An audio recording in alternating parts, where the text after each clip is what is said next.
The officials for Sunday's massive derby at Ibrox have been announced, and trust me, you're not going to like this. Graham Potter has now been linked with the Celtic job, Austin Trusty's facing a nightmare ban scenario, and Chris Boyd just issued a brutal warning about what defeat on Sunday would mean. It's been a dramatic 24 hours, but first make sure you like this video and subscribe to the channel for more Celtic content. The officials for Sunday's derby at Ibrox have been confirmed by the SFA. John Beaton has been named as the referee for the clash between Rangers and Celtic, with David McGeechee and Callum Spence running the touchlines. Stephen McLean will oversee proceedings from VAR at Clydesdale House, assisted by Kevin Clancy. Now here's where it gets interesting. Beaton and McLean were the same two officials involved at Tynecastle earlier this season, when Austin Trusty was sent off for denying a goal-scoring opportunity. On that occasion, McLean was the on-field referee, and Beaton was on VAR, a decision that Celtic appealed unsuccessfully, and one that still grates with supporters.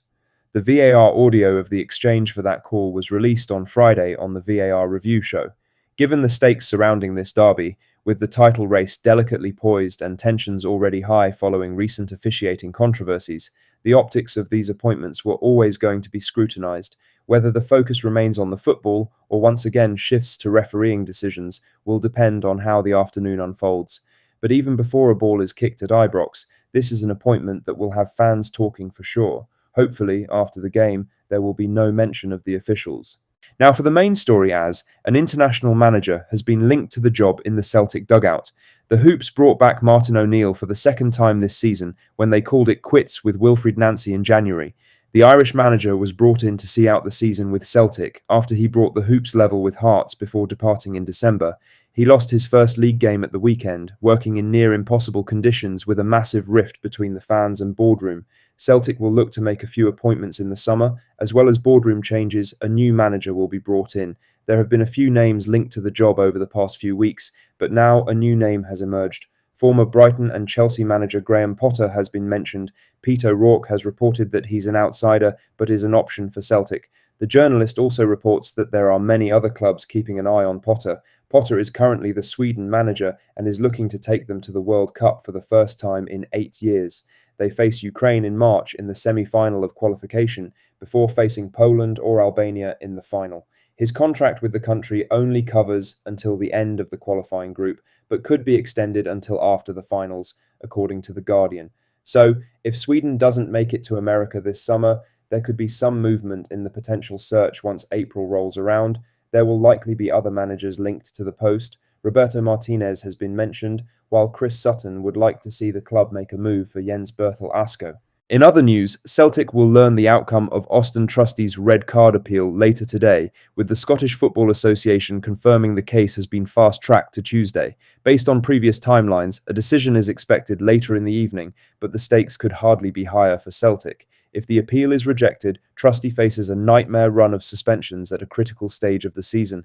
The defender would miss trips to Rangers and Aberdeen, before also sitting out a home clash against Motherwell. The dismissal against Hibernian was for violent conduct after an off-the-ball incident at a corner, and that category carries a mandatory 2-match suspension. Because Trusty has already been sent off once in the competition this season, that would be automatically increased to a 3-game ban. That earlier red card came at Tynecastle, where he was dismissed for denying a clear goal-scoring opportunity. Celtic appealed that decision too, but were unsuccessful, a detail that only adds to the sense of pessimism around today's hearing. In truth, there has never been much optimism that this appeal would succeed. The incident against Hibs appears to meet the violent conduct threshold, and overturning those decisions at fast-track tribunals is rare. It was, in all honesty, something of a surprise that Celtic chose to contest it at all. If the ban is upheld, Martin O'Neill will be forced to reshuffle his defence for one of the most demanding stretches of the season, including the derby at Ibrox. The outcome tonight could have significant consequences not just for Trusty, but for their entire run-in. In other news, Chris Boyd believes this weekend's Glasgow derby could decide far more than just local bragging rights, warning that defeat at Ibrox would effectively end Celtic's hopes of staying in the title race. The former Rangers and Kilmarnock striker was reacting to another damaging weekend for the chasing pack, as Celtic dropped points at home to Hibernian and Rangers were held by Livingston. Those results came a day after Hearts did what was required with a routine win over Falkirk. Celtic had been clinging to the idea that their game in hand could change the complexion of the race, but that opportunity has now gone. With the derby looming, Boyd feels the margin for error has disappeared entirely. Chris Boyd said, quoted by the Daily Mail, Hearts can afford now to potentially have a slip-up here and there, but the chasing pack have lost that now. Celtic had a game at hand where they could have gone above Rangers and closed that gap on Hearts, but that's gone now. You also now need to add in the fact they've got to play each other at the weekend. So I think that when you take everything, Hearts are in a very, very good position right now. There's one thing about Hearts, whenever they've had that setback, they've been able to bounce back the following week. You're now looking at Rangers and Celtic. They're going to have to do that at the weekend, and both of them cannot do it. So I personally feel as if whoever loses this game at Ibrox is out of the title race. For Celtic, the warning feels particularly stark. After 14 titles in 15 seasons, there is a growing sense that the run is finally coming to an end. A defeat in Govan would not only leave Hearts in pole position, but could also shift Celtic's focus uncomfortably towards what is happening behind them. With Motherwell continuing to apply pressure, the derby now carries consequences on multiple fronts. What once looked like a chance to reignite a title charge is fast becoming a battle to avoid being dragged into an entirely different conversation. Lastly, the league title is starting to feel as though it may be slipping away from Celtic. Martin O'Neill's side know they will need a near-perfect run between now and the end of the season if they are to retain the Premiership crown. Hearts and Rangers both sit ahead of Celtic in the table, while Motherwell are just 4 points behind, putting pressure on both ends of the race. 7 league defeats already this season underline the scale of the problem.